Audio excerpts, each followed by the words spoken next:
They say the night hides secrets, but here, the night reveals them.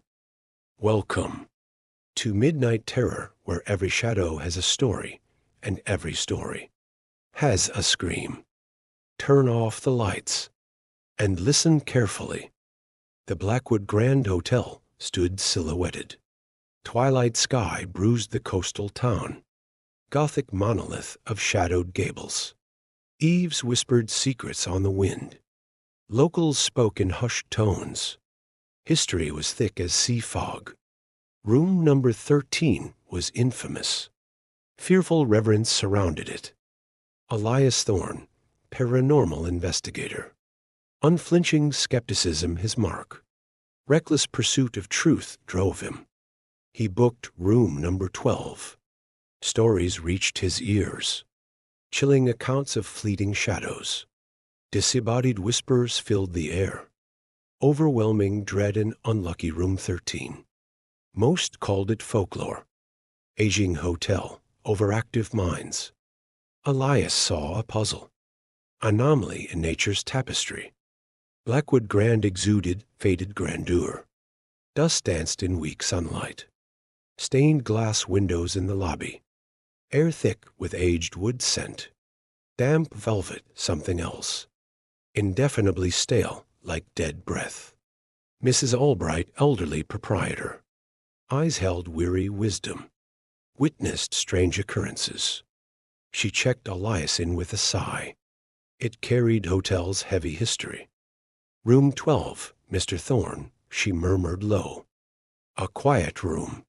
Far from certain disturbances, her gaze flickered down the hall. Towards room 13's closed door. Dark sentinel against floral wallpaper. Elias nodded, wry smile on lips. He preferred the alleged epicenter. His room was spacious but somber. Heavy, dark wood furniture filled it. Thick, musty curtains draped windows. View of churning gray sea. Relentless rhythm, hotel's undertone. Oppressive silence filled the air. Elias spent hours setting up gear. EMF readers, infrared cameras ready. Audio recorders for faintest whisper. He documented ambient energy. Temperature shifts, heavy silence. Everything seemed normal. Yet, subtle unease began. Prickled back of his neck. Instinct honed over years. In places whispered to be haunted. As dusk turned into night, hotel seemed to exhale chill. Creaks and groans grew louder. Morphed into something deliberate. Elias felt drawn down the hall. To room 13's closed door. It exuded palpable wrongness. Silent scream trapped inside. He ran EMF reader along doorframe. Needle flickered erratically. Spiked and dropped with no pattern. Temperature colder near the door. Audio recorder picked up static. Almost subliminal, faint. Driven by curiosity, Elias tried handle. It was locked tight. He asked Mrs. Albright for key. Her face paled with fear. Eyes widened, genuine dread. Transcended superstition. No one has key to room 13, she whispered, voice trembling. It was lost years ago. After the incident. The incident? Elias pressed gently. Investigators' instincts sharpened. Mrs. Albright hesitated, gaze darting. Nervously down the long hallway. A gassed young woman. She stayed in room 13. One morning, she was gone. Vanished without a trace. Room locked from inside. And markings. Strange markings on walls. They never found her. And things started happening there. Unpleasant things. She refused to elaborate further. Eyes filled with sorrowful dread. Elias heard enough to know. Locked room, vanished guest. Strange markings on the walls. More than just folklore. That night, Elias settled in room 12. Equipment whirred softly in dark. He kept his door slightly ajar. Audio recorder faced room 13. Hours passed in utter silence, punctuated by waves crashing below. Then, dawn painted sky pale gray. Silence finally broke. Faint scratching from room 13. Delicate insectal scraping sound. Elias's senses went on alert. He watched the closed door, breath held captive in his chest. Scratching grew slightly louder, more insistent now. Then a low whisper drifted. Faint, almost doubted he heard. Unintelligible, sibilant murmur. Carried profound sadness. Elias activated infrared camera. Lens focused on room 13E's door. Thermal image showed nothing. Just cold, unyielding wood. But audio recorder picked it up. Whisper faint but persistent. Suddenly, the scratching stopped. The whispering also ceased. Profound silence fell once more. Heavier, more oppressive than before. Elias felt coldness seep in. Tangible drop in temperature. Nothing to do with coastal air. He spent next day searching records. About the mentioned incident, old hotel registers incomplete. Local archives yielded nothing. About vanished guest in room 13, as if erased deliberately, swallowed by town's unease. That evening, Elias chose direct approach, using lock-picking tools he had. Intended to enter room 13. Lock was old and very stiff, but with careful manipulation. He felt the tumblers finally give. Door creaked open slowly, releasing gust of colder air. Carried faint, cloying scent, like dried flowers in decay. Room shrouded in total darkness. Heavy curtains drawn tight shut. Across the single, dusty window, Elias switched on his flashlight. Beam cut through oppressive gloom. Room sparsely furnished inside. Dusty four-poster bed with tangled sheets. Moth-eaten armchair stood silent. Small, scarred writing desk in corner. As his light swept across walls, he finally saw the markings. Etched deep in faded wallpaper, intricate symbols seemed to writhe, twisted in the beam of his light, unlike any language or script known. Disturbing geometric patterns pulsed, with faint, unsettling energy. Sudden spike on EMF reader made him jump. Air in the room felt thick, charged. Temperature had plummeted several degrees. Audio recorder picked up whisper, now slightly louder, clearer. Sounded like woman's sad voice, repeating single, unknown word. Then a shadow flickered in vision. Fleeting, indistinct, but there. Darker patch against deep gloom. Elias swung flashlight quickly, but the corner was completely empty. He felt cold breath on his neck. Hairs on his arms stood up. He spun around very fast. Flashlight beam danced wildly, but he was completely alone. Whispering intensified greatly. Seemed to surround him now. Symbols on the walls appeared, to shimmer in his peripheral view. Profound sense of despair washed over. Overwhelming wave of alien sorrow. Suddenly, small object trembled. On the dusty writing desk, tarnished silver locket lay there, half hidden beneath thick dust. As Elias watched it closely, locket slowly slid itself across the old wooden desk, stopping in flashlight's beam. He cautiously approached the desk, locket intricately engraved with E as he reached out to touch it. Whispering reached fever pitch. Temperature in the room dropped more. Air crackled with unseen energy. Then a voice echoed clearly, filled with unbearable anguish. Not just a whisper anymore. It was a heartbroken sob. Don't let him. The voice choked out.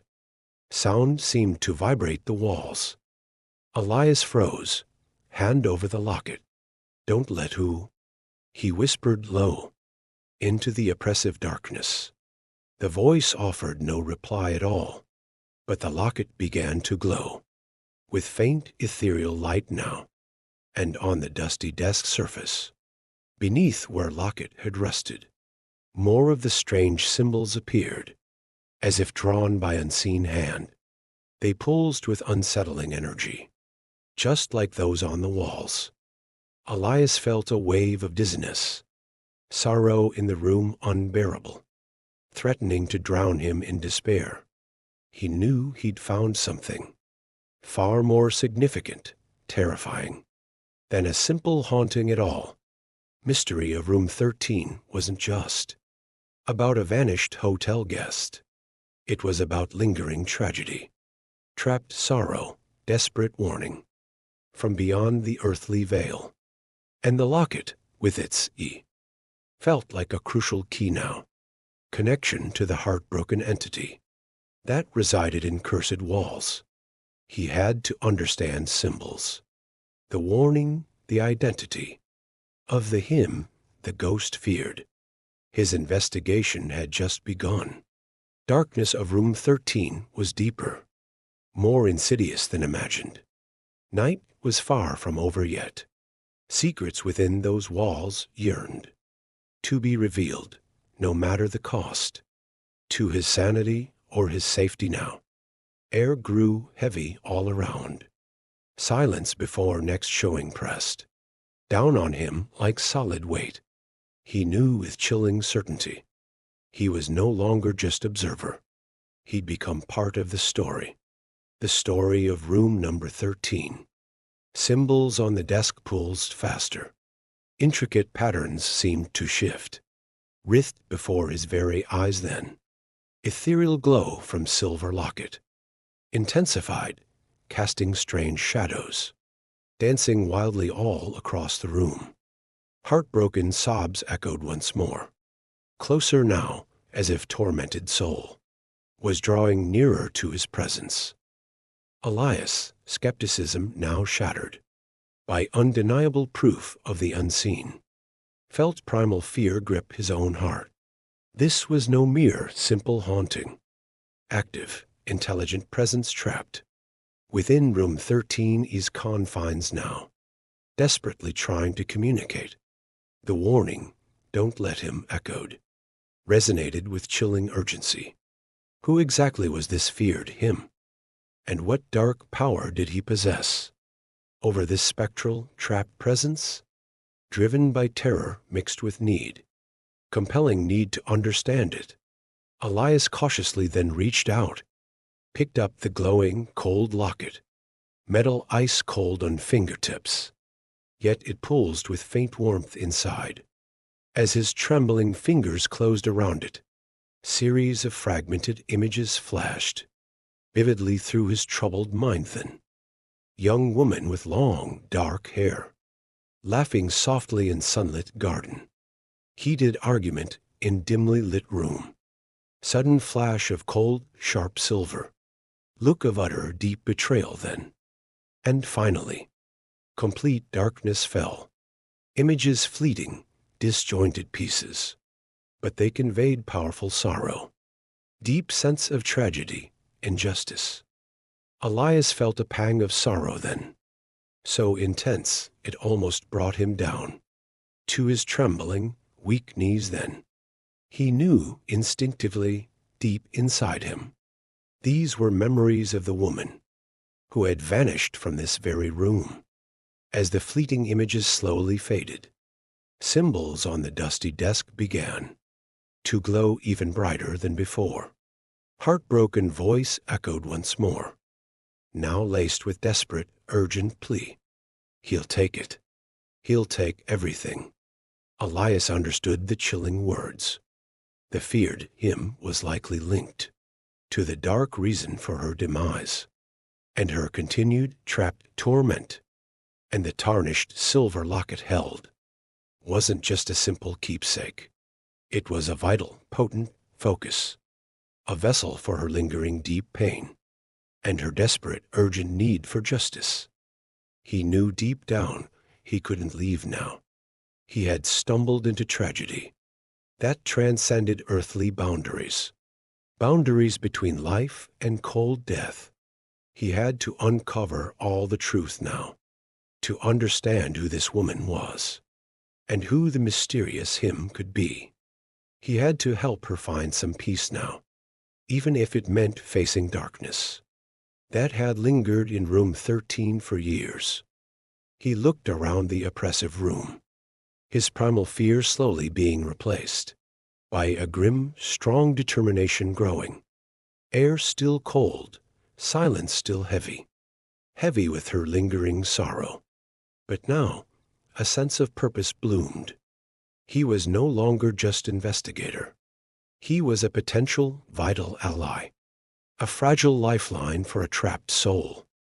He then began to slowly speak out, his own voice low, steady, calm now. In the echoing, oppressive silence, "I'm right here to listen closely," he then said. "Please just tell me what occurred here. Tell me everything about him now." The only response was faint, soft glow, ethereal light from locket held, and the persistent, unsettling pulse of the strange symbols on dusty desk. But Elias felt a subtle shift then, in the oppressive, heavy atmosphere, a slight lessening of deep despair, the tormented presence in room 13. It finally seemed to have found someone willing to truly hear it.